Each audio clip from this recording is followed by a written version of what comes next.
How's it going, everyone? My name is Primacon. A very good morning. I slept bad last night, and unless you've been living under a rock, I'm sure you did too. Last night marked in the calendar of 2024 the cringiest night of all time. I know that word gets thrown around a lot and has lost its original meaning at this point, but I'm sure if you looked up the word cringe on the Oxford Dictionary, it would just be last night's fight of Jake Paul versus Iron Mike. And don't listen to the media, they're trying to control your feeble little mind and making you into a sheeple if you will. They will tell you that Jake Paul won the fight and Mike Tyson lost. Let me just be the first one to say it right here. That's utter bullshit, absolute lunacy right here. Because the real winners of the fight were the people who didn't stay up all night watching that show. And the actual losers were the ones who actually paid for the ticket to go see that cringe fest in person.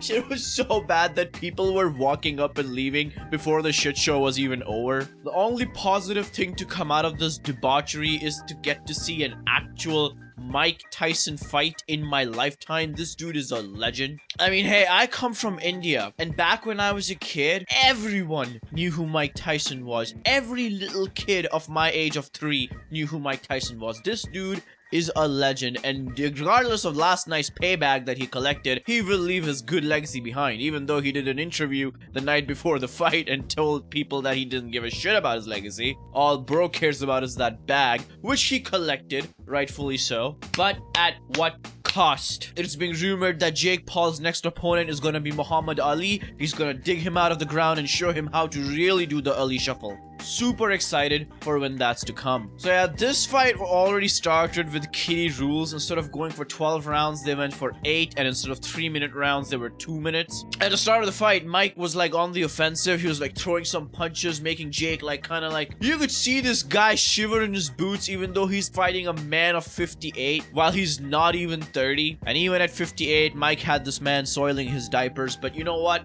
Once he connected one punch, it's literally like Mike disconnected the controller. You can watch the highlight reel, it's up on YouTube, but he just could not throw another punch for the rest of the fight, and this shit was so boring. Holy shit. Seriously, if you're on the younger side and you've only heard of Mike Tyson and you're like, what the fuck, people hyping this dude up, first of all, he's twice the age of the guy he's fighting, but second of all, just go on YouTube and watch Mike Tyson's highlight reel. You'll see what this guy stood for. There's this famous clip of when he was out of the prison, eyeing his opponent like the fucking hawk. I'm telling you, even if this guy was like in his 40s, he would have ate Jake Paul for breakfast. But not only is he like super old, he's also suffering from so many physical injuries and diseases. If you guys don't know, this fight was actually already delayed 6 months because Mike was throwing up blood and his doctors recommended he delayed the fight. Jake Paul is actually fighting an ICU patient right now. It's also rumored that after his fight with Muhammad Ali in the future, he's gonna fight the president of the nursing home coalition,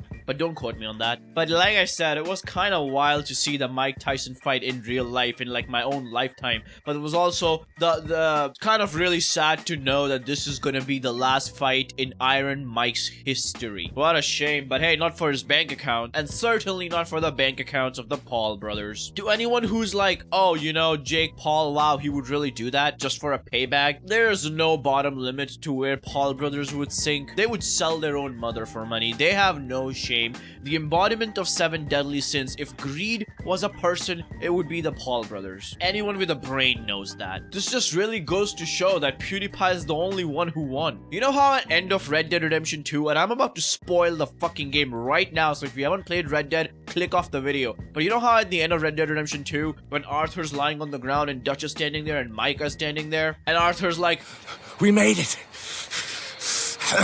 We won. Come on. John made it. He's the only one. The rest of us...